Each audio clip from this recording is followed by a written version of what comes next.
Graças a Jesus. Boa noite, igreja. Paz seja com todos. Como é bom sentir a presença de Deus, não é verdade? Deus, ele não é um pedaço de pau. Não é um pedaço de pedra. Deus é vivo.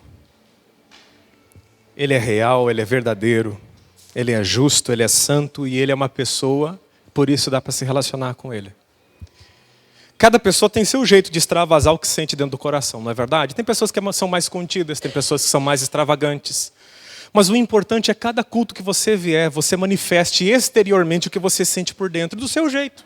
Amém, gente? Tem pessoas que oram mais alto, tem pessoas que oram mais baixo. O importante é você entregar e derramar teu coração. Essa é a primeira oferta que Deus espera. Queridos, veja bem. Não existe manifestação de Deus sem oferta. Não existe a manifestação de Deus sem oferta. Existe sempre a manifestação de Deus após um sacrifício ser entregue, após uma oferta ser entregue. Se você for lá no livro de Gênesis, no livro dos princípios, quando não havia lei ainda, não havia regulamentação nenhuma, quando Deus vai selar com Abraão um pacto, Deus já tinha escolhido Abraão, Deus sabia que Abraão era o homem certo, Deus já tinha falado com Abraão, mas Deus não sela a aliança com Abraão enquanto Abraão não faz um altar e derrama uma oferta sobre aquele altar. Todo culto começa com uma grande oferta, que é a oferta de louvor ao Senhor. É mais do que uma oferta, são sacrifícios de lábios que confessam Jesus Cristo como Senhor. Quando a gente entra na casa do Senhor e derrama o nosso coração no altar, essa é a primeira oferta da noite, que vai trazer a presença e o poder do Espírito Santo de uma forma maior na nossa vida. Amém? Toda vez que você entrar por aquela porta, esteja disposto a entregar a sua melhor oferta de sacrifício de lábios que confessam a Deus. Porque quando você faz isso, e isso é algo individual de cada um, e a gente busca fazer isso sempre coletivamente, quando eu digo que é individual, mas a gente busca fazer coletivamente, nós incentivamos toda a igreja a fazer o seu derramar de adoração no momento da adoração. Porque daí Deus recebe uma grande quantidade de ofertas de sacrifício.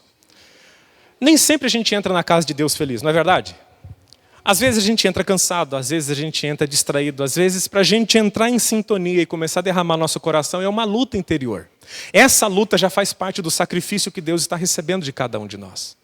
Quando você está se esforçando para se entregar a Deus, para entregar o seu melhor louvor, a sua melhor adoração, Deus já está contabilizando como um sacrifício vivo na presença dEle. É mais ou menos isso que Paulo falou, porém em outras palavras: apresentem os vossos corpos a Deus em sacrifício vivo, santo e agradável. É Romanos capítulo 12. Essa é a primeira oferta que Deus quer receber de cada um de nós. Tudo o demais depende desta oferta. Quando Deus rejeita Caim, Deus não rejeita apenas a oferta financeira ou a oferta de alimento que ele estava dando. Deus rejeitou Caim primeiro, porque Caim não era um adorador do Senhor. Caim não adorava a Deus, essa é a realidade. Assim como o mágico no Novo Testamento, que tenta comprar a unção de Deus com dinheiro e recebe a maldição sobre si. A primeira oferta que Deus recebe, antes de você ofertar financeiramente, antes de você dizimar, antes de você fazer qualquer outra coisa no culto, é a sua adoração. Preserve isso no seu coração. Que em 2020, eu e você tenhamos ainda mais esmero para a gente chegar na hora do culto, um pouquinho antes do culto começar, para a gente pegar o momento de louvor todo na presença de Deus, derramando o nosso coração na presença dEle. Amém, gente? Se você trouxe a palavra do Senhor, eu gostaria que você abrisse no livro de Gálatas, capítulo 1.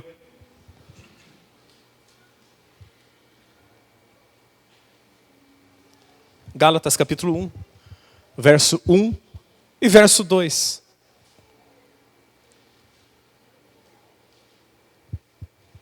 Gálatas, capítulo 1, verso 1 e verso 2. Pai, nos dá sabedoria nessa noite, nos dá entendimento da Tua palavra. Nós temos consciência, Pai, que nós não estamos estudando um livro escrito por alguma pessoa, meu Pai, que não tinha nada para fazer na vida, ou que estava escrevendo um romance. O Senhor ditou palavras para que homens escrevessem. Esta palavra é inspirada pelo Teu Espírito e esta igreja reconhece isso. Por isso nós entendemos que por mais que venhamos a estudá-la, por mais que debrucemos os nossos ombros sobre a Tua palavra, em estudos e mais estudos, nunca seremos suficientemente capazes de entender ou de pregar essa palavra. Precisamos do Teu Espírito Santo sobre nós. Revela a Tua palavra sobre nós nessa noite, Senhor. Em nome de Jesus. Amém. E graças a Deus. Vamos lá. Eu, Paulo, escrevo esta carta. Eu que fui chamado para ser apóstolo, não por pessoas ou por meio de uma pessoa, mas por Jesus Cristo e por Deus, o Pai, que ressuscitou Jesus da morte. Amém, gente? Só até aqui hoje. Se você olhar a vida do apóstolo Paulo, você vai ver que ele poderia ser qualquer pessoa, menos uma pessoa comum. Alguns registros das viagens de Paulo nos mostram isso. A obra dele nos mostra isso. 48% do Novo Testamento inteiro foi ele que escreveu. O que ele escreveu até hoje é lido, comentado e estudado. Ele escreveu sob a influência do Espírito Santo, logicamente. Ele viajou demais. Segundo registros que nós temos históricos da vida do apóstolo Paulo, ele andou 13 mil quilômetros a pé, por terra, pregando a palavra de Deus. Pensa, daqui na Bahia são 2 mil quilômetros. Ele andou 13 mil naquela época. 13 mil. Por via marítima, ele rodou mais 11 mil quilômetros. Mais do que ele, só um homem fez em viajar e circular. Alexandre o Grande, que com todo o aparato militar que ele tinha, de general, ele andou 32 mil quilômetros. Paulo, 24 mil. Só que Paulo não andava escoltado como Alexandre o Grande, ele não tinha exércitos. Ele andava com Timóteo, Barnabé, Silas, Lucas e talvez mais algum punhadinho de irmãos que não passa da minha mão esquerda. Homens andando num mundo bárbaro e sem lei, muitas vezes. Indo à Grécia, indo a Roma, Paulo pregou para as pessoas mais simples do Império Romano até o imperador. Quando Jesus fala com ele, dizendo assim que ele pregaria para em reis, Jesus não estava falando brincadeira. Quando eles prenderam Paulo, e eles iam torturar Paulo, e Paulo falou assim, vocês não deveriam torturar um cidadão romano, eu apelo para César. E ele foi levado para César, ele pregou para César o evangelho. E quando estava preso, ele diz, olha, eu estou alegre aqui, porque eu estou preso, mas o evangelho não está. Toda a guarda pretoriana sabe quem é Jesus Cristo. Sabe quantas pessoas tinha na guarda pretoriana, guardando o grande imperador romano? 16 mil homens. Enquanto ele estava preso, ele pregou para 16 mil pessoas, sem um microfone, sem mandar um WhatsApp. Um homem extraordinário no seu tempo. Talvez um dos maiores da história. E tudo o que ele fez foi para nosso benefício. Quem crê, diga graças a Deus. Olha o que nós temos hoje de material, o que nós temos de inspiração quando nós olhamos para o apóstolo Paulo. Um homem que não tinha aparência física, forte, era um homem de, segundo a história, aproximadamente 1,65 m, encurvado, narigudo, com algum problema no olho. Isso ele diz, deixa escapar nas cartas, eu escrevo com letras grandes, para que vocês saibam que sou eu. Ele não escrevia com letra grande porque ele gostava, ele escrevia com letras grandes porque ele tinha dificuldade de enxergar, naquela época da sua vida. Um homem que escreveu Filipenses na cadeia. A carta que ele diz, alegrai-vos no Senhor. A vida dele aparentemente estava derrotada, destruída, mas ele diz, gente, alegrai-vos no Senhor. Nós somos mais do que essa aparência terrena pode nos oferecer. Um homem que ganhou tantas almas para Jesus, mas no seu julgamento ele falou, nenhum apareceu para me defender. Ninguém. Pensa. Um homem de 1,65 m, levemente encurvado, com as mãos amarradas com correntes e os pés, rodeado por um monte de soldados, porque a população queria linchá-lo, entrando no tribunal para ser julgado. Não tinha um discípulo dele para dizer, ei, ele é inocente. Não. Sozinho. Ele diz, só o Senhor me acompanhou. Um homem que não tinha problema algum com a morte. Um homem que disse, olha, Timóteo, eu sei que a minha vida vai ser derramada como oferta. Eu já sei disso, eu vou morrer dessa prisão que eu estou agora, eu não saio mais. Um homem acima da média, um homem que nós devemos nos inspirar para seguir. Não é à toa que ele fala, sejam meus imitadores como eu sou de Cristo. Um homem que venceu preconceitos. Um homem que evangelizou judeus, gregos e bárbaros. Um homem que apanhou várias vezes, foi preso algumas, foi espancado, sofreu mais de um naufrágio.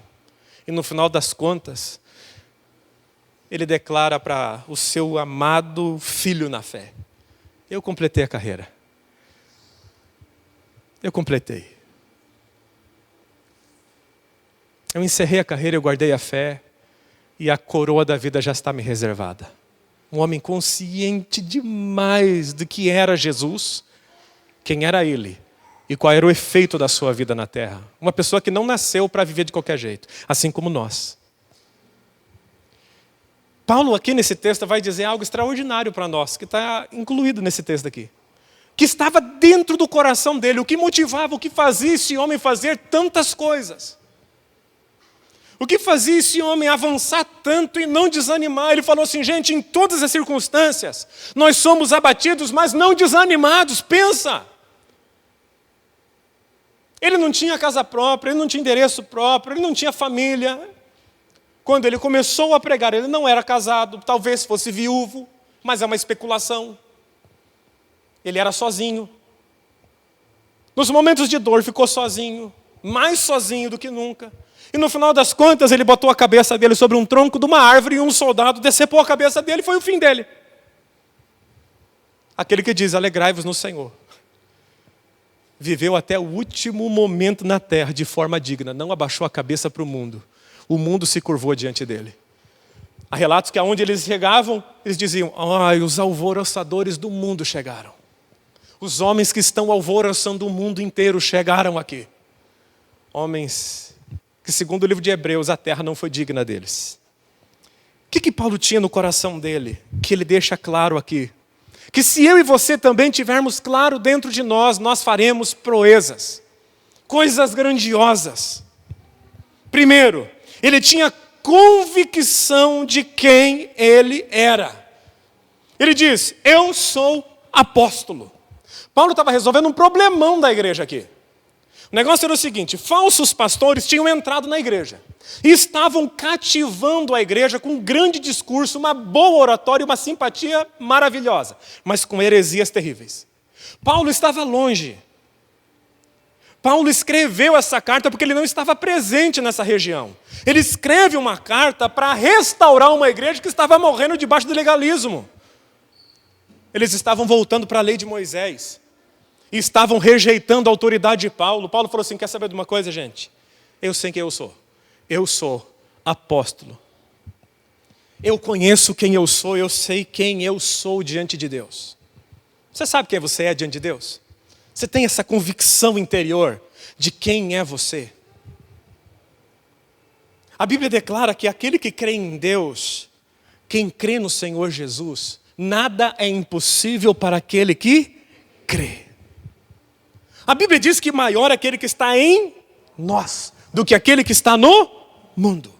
A Bíblia diz que Deus é poderoso para fazer infinitamente mais do que tudo aquilo que pedimos ou pensamos, segundo o poder que já está dentro de nós.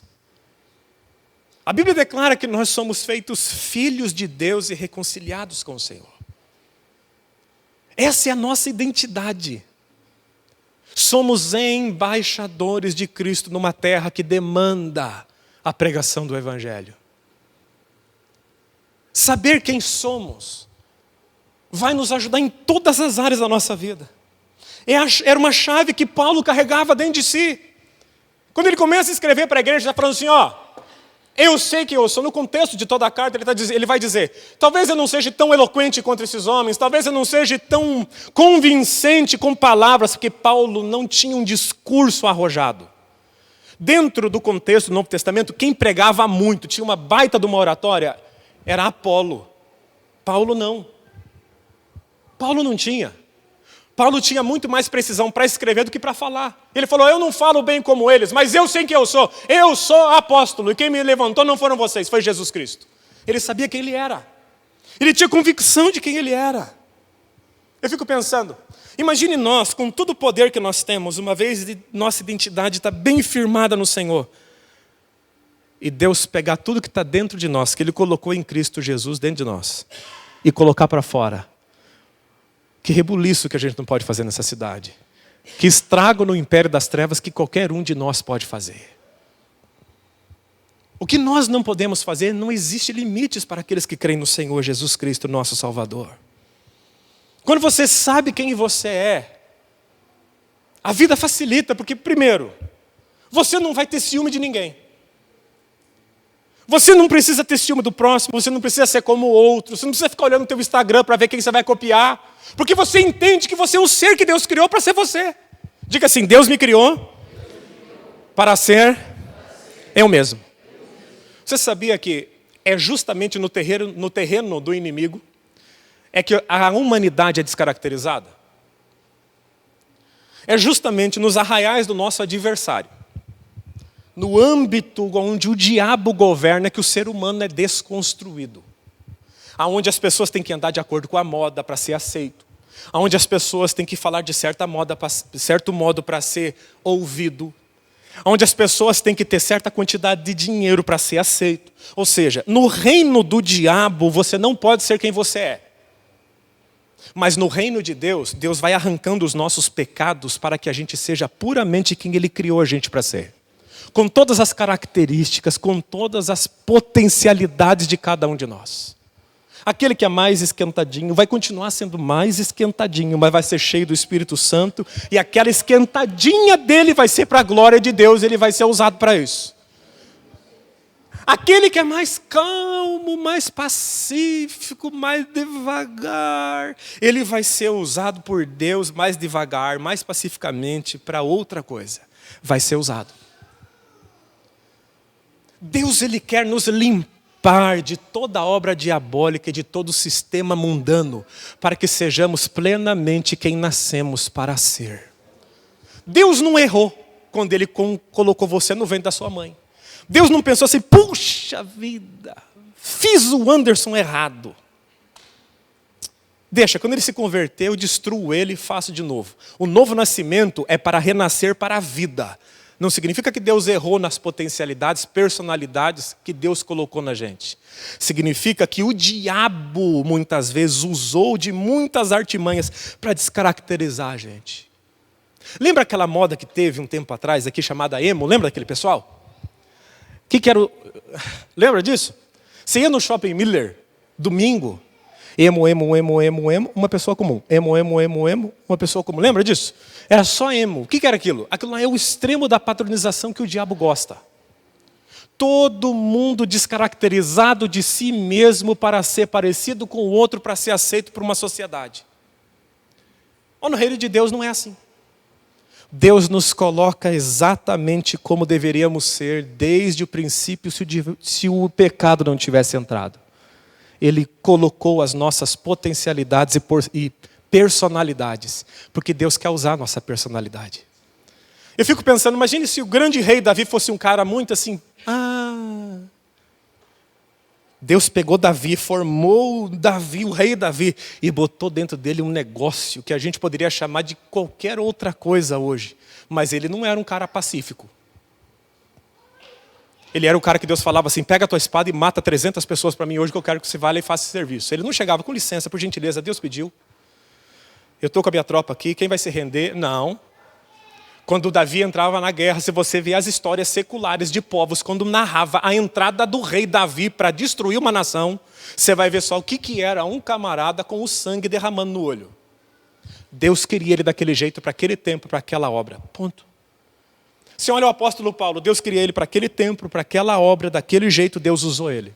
E Deus precisa de você com o seu jeito para esse tempo de hoje. Porque Paulo foi maravilhoso, mas Paulo morreu, Davi morreu, mas nós estamos vivos. E Deus age por meio de quem está vivo, não por meio de quem está morto. Quem morreu, está nas Escrituras, nos inspira, nos alegra olhar para esses homens e ver que eles conseguiram. Mas Davi não vai voltar a ressuscitar para batalhar as nossas batalhas. Paulo não vai vir para pregar o Evangelho. Pedro não vai voltar à vida nesse planeta. Não antes da ressurreição dos mortos. Deus conta comigo e com você. Deus conta comigo e com você do jeito que a gente é, com as nossas personalidades. A única coisa que a gente tem que fazer é pegar igual aquele menininho dos pães e peixes e falar assim: Jesus, tudo que eu tenho está nas tuas mãos, o Senhor pode me usar conforme o Senhor quiser, tudo que eu tenho está nas suas mãos. E aí Jesus vai multiplicar tudo que a gente tem, para a gente ser bênção em todas as áreas da vida que a gente colocar a mão para ser. Amém, gente? Convicção de quem se é. Quando eu sei quem eu sou, fica mais fácil até para dizer não para os outros. Quando o meu chamado se manifestou, eu tinha 15 anos de idade. Quando eu tinha aquela época, foi manifestado para mim, naquela época, que eu seria um pregador da palavra. O que adiantaria eu entrar no ITA e ficar 3 anos estudando para passar no vestibular de engenharia? Deus não queria um engenheiro, Ele queria um pregador do Evangelho. Aí ficava fácil para eu dizer: isso aqui para mim não serve, isso aqui serve, isso aqui para mim não serve, isso aqui serve. Agora, se você não sabe quem é você e qual é o porquê Deus colocou você na vida, você vai pegar qualquer coisa que te aparecer. Você vai dizer sim para tantas coisas que você vai se afogar no sim teu. E às vezes é importante a gente aprender a dizer não. Existem oportunidades que são maravilhosas para nós, mas não são para nós. Quando eu digo oportunidades para nós, aos nossos olhos, grandes oportunidades, mas não são para nós. Quando eu ainda estava aqui no começo da nossa igreja, uma oportunidade de eu sair dessa igreja e pastorear outra me veio. Antes de eu pastorear essa igreja, um pastor batista queria que eu pastoreasse uma igreja batista. Mas eu sabia que não era. Fica fácil dizer: não, eu agradeço, é uma boa oportunidade, uma igreja maior do que a nossa. Mas para mim não dá. Por quê? Porque não é meu chamado para isso. Eu não sou chamado para ser pastor batista. Eu acho que não sou chamado nem para ser pastor quadrangular. É só para ser pastor. Denominação fica em segundo plano. Gente, quando eu estava aqui no começo, houve a oportunidade de eu sair para uma outra igreja. Dentro da quadrangular. Você quer ir? Eu falei: não quero. Por quê? Porque não é meu propósito lá, meu propósito é aqui. Fica fácil você discernir. Quando você sabe quem você é, você sabe dizer não na hora certa. Você já experimentou dizer sim para todo mundo e se afogar no final das contas? E de repente você falou sim para um, sim para outro, sim para outro, e de repente você mesmo se estrupicou todo. Porque você disse sim para tanta gente que você se acabou naquele dia. É porque a gente, quando está nesse dia, a gente não sabe qual propósito a gente tem. Essa época. Ah, você dá sim para um, você dá sim para outro. Às vezes acontece isso com o avô, né? Pode deixar o filho aí? Pode. O outro pode deixar? Pode. Pode deixar o outro? Pode. De repente está com o vô lá. As crianças pulando, pendurando pelo lustre, tudo na casa. Ó, se você descobrir quem você é, fica fácil falar não.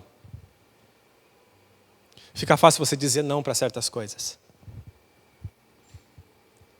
Quando o meu gerente chegou para mim e falou assim: você vai pegar a planta industrial da nossa empresa e você vai gerenciar ela em Araucária, eu falei não. Foi no dia que eu vim para o ministério. Fica fácil dizer não quando você sabe quem é você. Agora, se você entrar em 2020 não sabendo quem é você, você vai dizer sim para coisa que não é para dizer sim. E vai perder tempo, vai perder dinheiro, vai perder recursos. Você é precioso. Deus colocou recursos em você para que você cumpra o seu propósito. Quem crê nisso, diga graças a Deus. Fica fácil dizer não. Olha o que o apóstolo Paulo declara: tudo me é permitido, mas nem tudo me convém.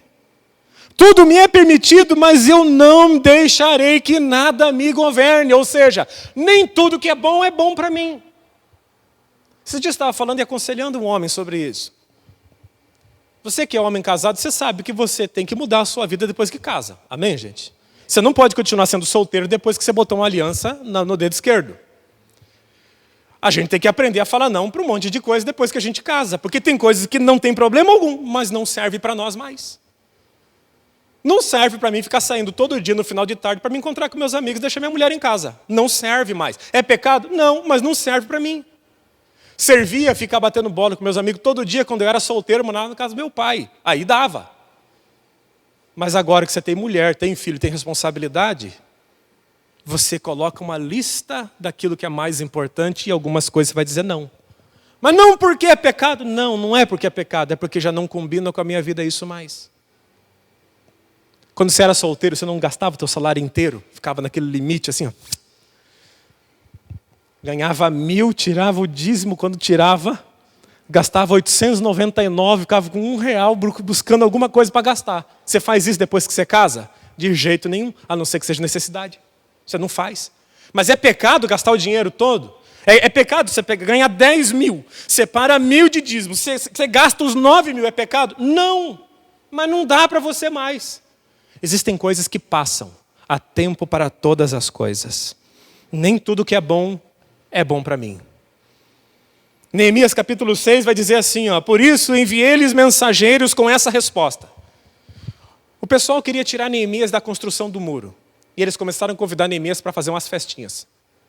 E a resposta de Neemias foi essa: eu estou executando um grande projeto e não posso descer com vocês. Por que parar a obra para encontrar-me com vocês? Neemias capítulo 6. Neemias estava construindo os muros de Jerusalém, reconstruindo. E o pessoal dizendo, para de construir o muro, para de reconstruir, vem fazer festa com a gente. Ele falou, por que eu faria isso? Eu estou fazendo uma grande obra e não posso parar agora. Que Deus nos abençoe de falar isso para o diabo muitas vezes em 2020. Quando o diabo tentar nos distrair do nosso propósito, dizer, não, eu tenho uma grande obra para fazer, eu tenho uma família para edificar, eu tenho uma carreira para construir, eu tenho um Deus para glorificar, eu não posso parar de fazer o que eu estou fazendo para fazer besteira. Quem concorda, diga graças a Deus. Dessa convicção que Paulo tinha de quem ele era, que impulsionava ele a fazer tudo o que fez, vinha uma segunda convicção, ele sabia de onde vinha tudo isso. Ele é uma convicção profunda da origem da autoridade que ele tinha. Não delegada por homens, não delegada por ninguém, senão por Jesus Cristo nosso Senhor. O nome disso é discernimento. A palavra discernimento é saber o que é e o que não é. Discernir é saber o que é e o que não é alguma coisa. Paulo dizia assim, eu sou apóstolo, está escrito, eu sou apóstolo. Hoje em dia é engraçado que no Brasil você compra o título de apóstolo. Você sabia disso? Um comentário. Você compra. Você paga uma quantidade de dinheiro, você entra para determinados grupos religiosos e aí tem sempre um cara maioral lá que te unge e te dá um anelzão dourado na mão, que você pagou, logicamente. E ele fala, agora você é apóstolo.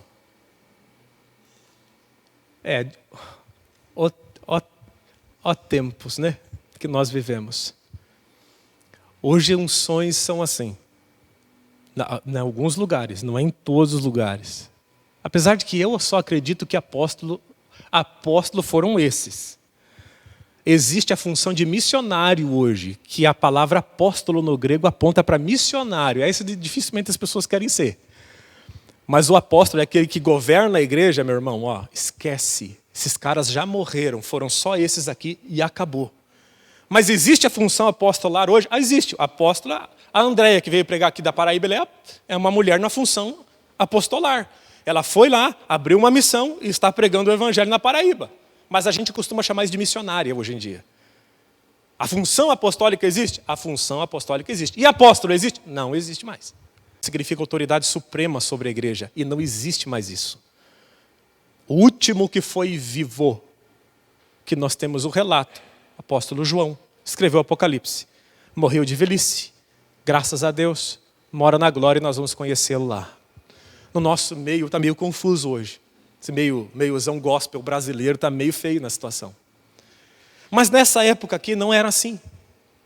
Eles serviram ao Senhor através de jejuns e oração, está escrito no livro de Atos. E a igreja, reconhecendo que o Espírito estava sobre eles e que esse dom estava sobre eles e que eles foram chamados por Jesus, porque uma das coisas que você tinha que ter e precisa para ser apóstolo, você tem que ver Jesus pessoalmente e ele tem que mandar você fazer alguma coisa.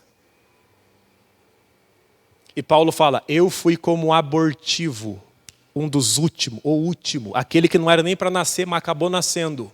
Jesus olhou para ele e comissionou, dizendo, você vai. Esse é apóstolo. Amém, gente? Só para clarear algumas coisas, para a gente não ter confusão no nosso meio.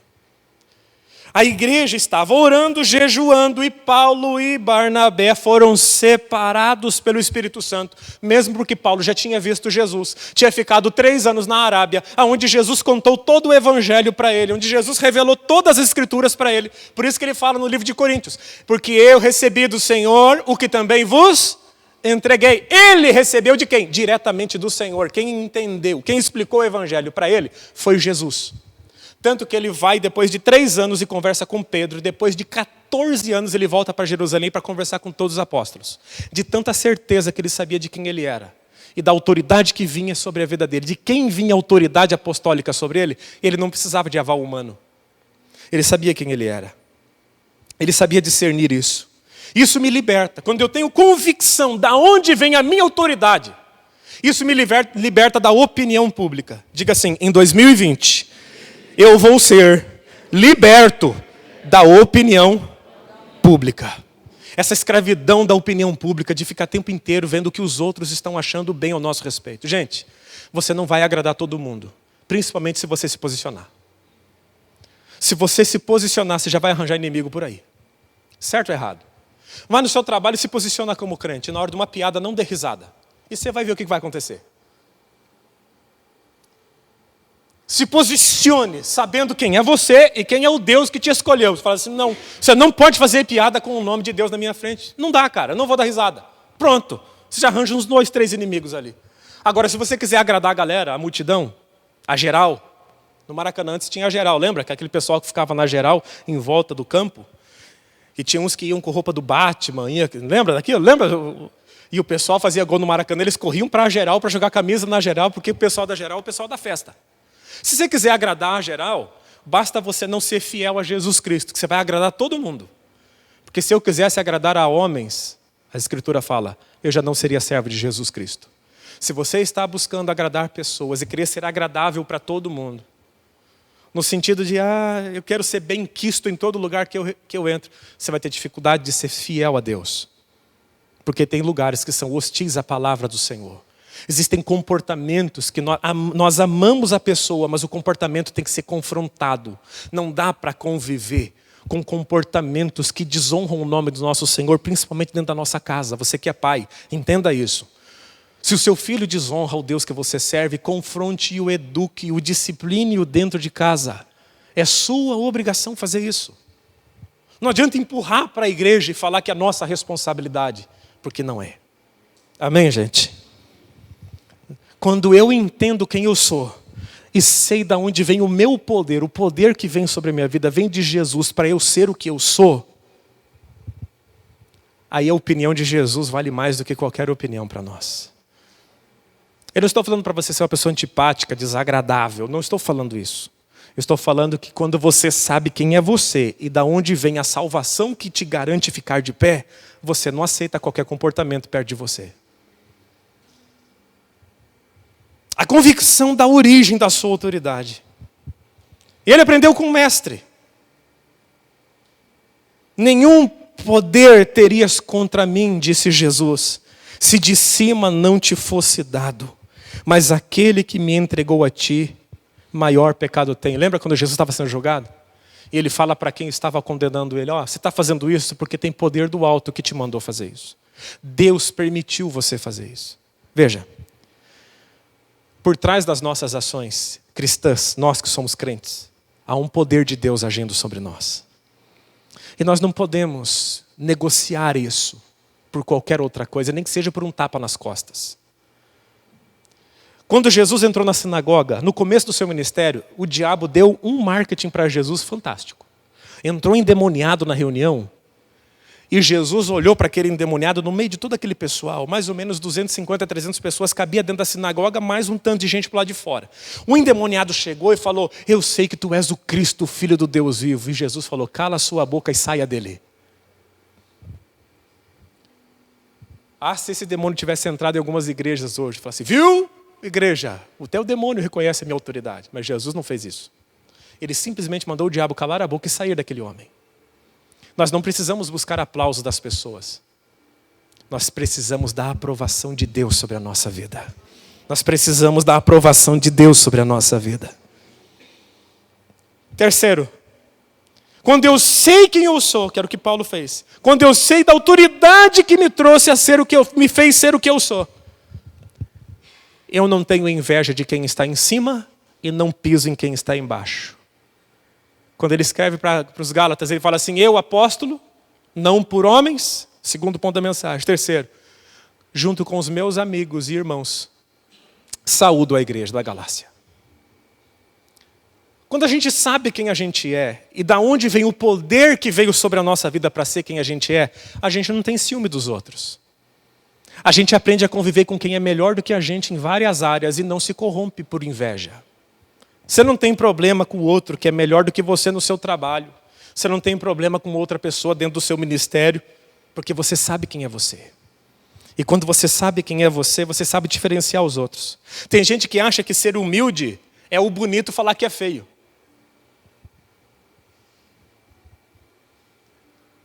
Já ouviu essa expressão? Tem gente que acha que ser humilde é quando o bonito diz: não, eu sou feio. Reconhecer a sua capacidade não é falta de humildade. Falta de humildade é não saber conviver com quem é melhor do que você ou com quem é pior do que você.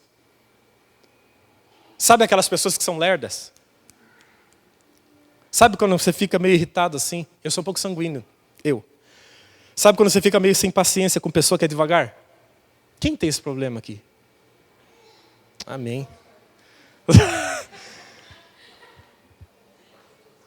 Com o tempo, você vai aprendendo a conviver com pessoas que têm ritmos diferentes de você. Falta de humildade não é dizer: eu consigo fazer esse negócio 5 vezes mais rápido. O problema é eu olhar por pessoas que têm ritmos menores, mais lentos do que eu, e dizer: eu respeito o seu ritmo. Mesmo eu podendo fazer mais rápido, eu não vou fazer porque isso está nas tuas mãos, eu vou esperar você terminar. Isso é duro. É saber respeitar cada um, porque mesmo aquele que faz... Eu tinha um amigo que ele era muito mais lento do que eu, para a gente fazer uns trabalhos da escola, da faculdade. Só que o negócio era o seguinte: o cara era muito mais preciso do que eu. Tinha um amigo meu que um dia antes de apresentar o TCC, a parte dele do TCC, que era toda a parte de logística do nosso projeto, ele ligou para mim 10 horas da noite e falou assim: eu estou fora do projeto, não vou mais para a faculdade. Eu falei assim: não, você está louco. Menos de 24 horas para apresentar 30 páginas do seu trabalho, você liga para mim e fala que não vai fazer nada e amanhã eu vou ter que encarar a entrega do projeto, cara. Eu fiz 30 páginas em um dia. Eu não tirei 10. Não tem como. Mas eu tinha um amigo meu que ele andava em passos bem mais lerdos do que eu. Mas a escrita dele era fantástica. A maneira como ele colocava palavra por palavra era absurdamente de grande qualidade. Quando você vai amadurecendo, você vai aprendendo a conviver com pessoas que são maravilhosas, mas não são iguais a você. Eu sei que a gente acha que nós somos os melhores do mundo. Mas existem pessoas muito melhores do que nós, que Deus colocou bem perto da gente, para completar o que nos falta. Você que é como eu, que é rapidão, você como eu tem um problema seguinte: o problema de cair no raso. Respeite quem é mais devagar que você, eles são mais profundos. Diga assim: eu vou aprender, a partir de hoje, a conviver com pessoas diferentes de mim, com ritmos diferentes, sem me estressar. Amém, gente? Tudo começa com uma palavra de afirmação. Aí Deus vai te abençoar para você viver assim. É igual quando você vai lavar louça, você quer rápido. Não tem pessoa que pega o prato e fica assim.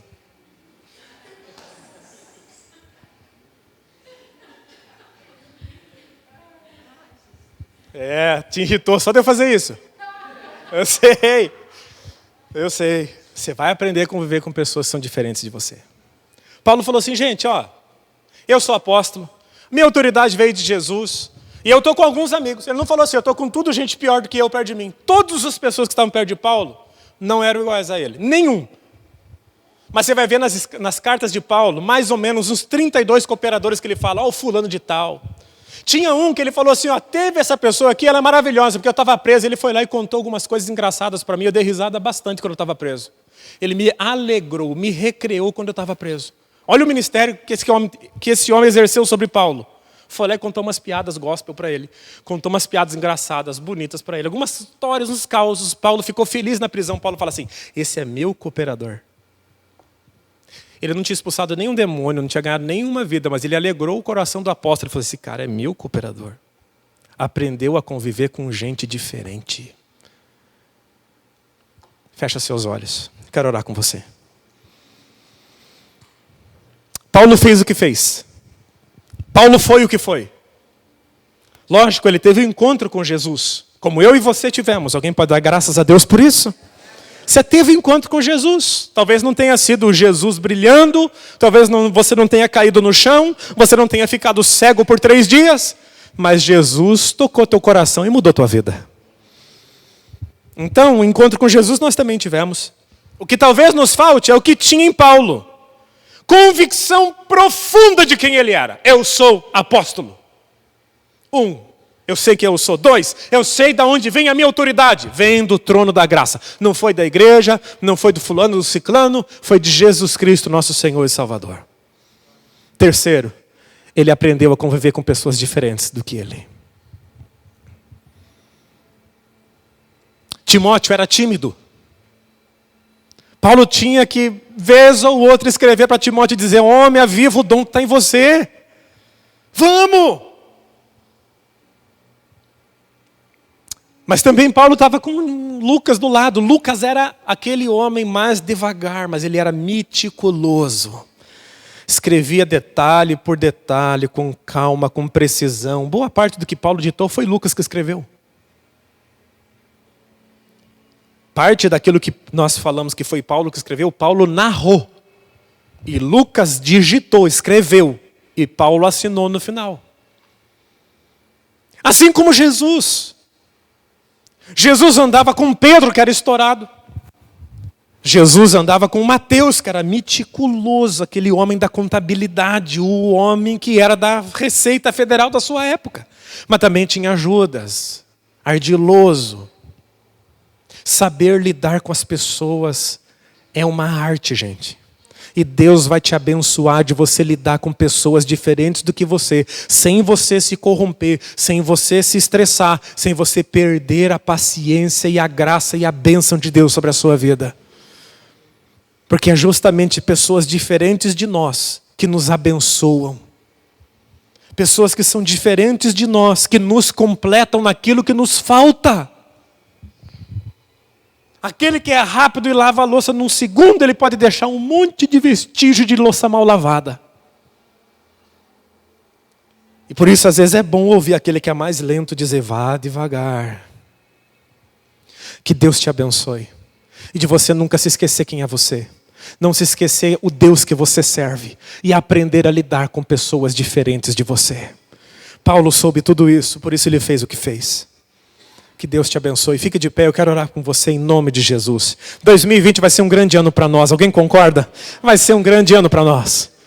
Deus vai nos abençoar em todas as áreas. Mas nós temos a nossa parte para fazer. Como diz um ditado, Deus não te dá tudo, te dá 90%. Os outros 10% você corre. É um ditado popular. Tem um fundo de verdade? Claro que tem. Existe algo que só eu posso fazer. Eu não sou um boneco, uma marionete, que Deus determinou o meu ato antes que o ato aconteça. Eu sou um ser dotado de livre arbítrio para tomar as minhas decisões. Mas qual é a minha diferença? Nós, pastor, somos filhos de Deus. É que nós pedimos sabedoria antes de agir. Essa é a nossa diferença. Mas nós temos que tomar decisões. Nós temos que agir. E 3 coisas eu te peço nessa noite. Lembre-se quem é você. Lembre-se quem é que te chamou, quem é que te salvou, quem te lavou dos seus pecados. E aprenda a conviver com gente diferente de você. Se você conseguir fazer essas 3 coisas, com o Deus que você serve, com o Espírito Santo que está dentro de você, com a palavra de Deus que você tem, você vai arrebentar. 2020 vai ser um ano tranquilo para você, abençoado no nome de Jesus. E quando eu falo tranquilo, não pensa numa rede. tranquilo, dizendo, você vai vencer todos os gigantes de 2020 e vai terminar de pé. Pode terminar lá em dezembro com alguns arranhões e algumas cicatrizes, mas os teus adversários estarão todos derrotados em nome de Jesus Cristo. Vamos orar? Senhor nosso Deus, abençoe-nos de fazer essas 3 coisas. Lembrar quem somos. Quem somos em Cristo Jesus. Eleitos, amados, reconciliados, chamados para ser representantes do Senhor. Nos abençoe de lembrar, meu Pai, quem nos autorizou a ser o que somos. Nada mais, nada menos do que o Deus Todo-Poderoso.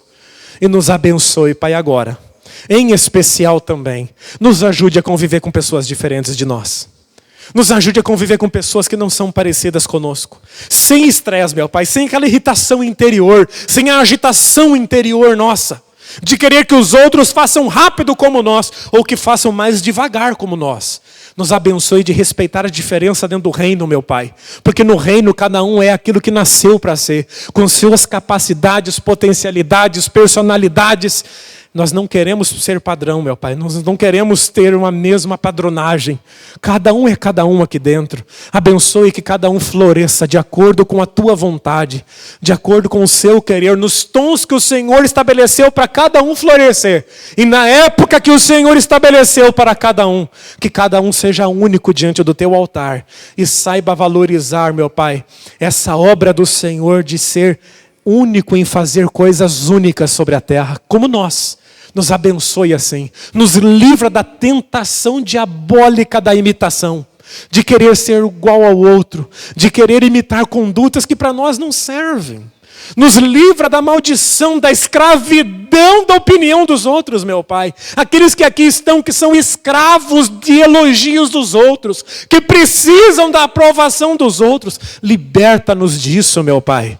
E que o Senhor seja estimado acima de tudo e de todos. E que a Tua opinião sobre nós seja a mais valorizada, a mais aguardada e a mais apreciada de nós. Assim nós oramos e colocamos a nossa vida nas Tuas mãos em nome de Jesus. Amém. Se você crê, aplauda o nome do Senhor.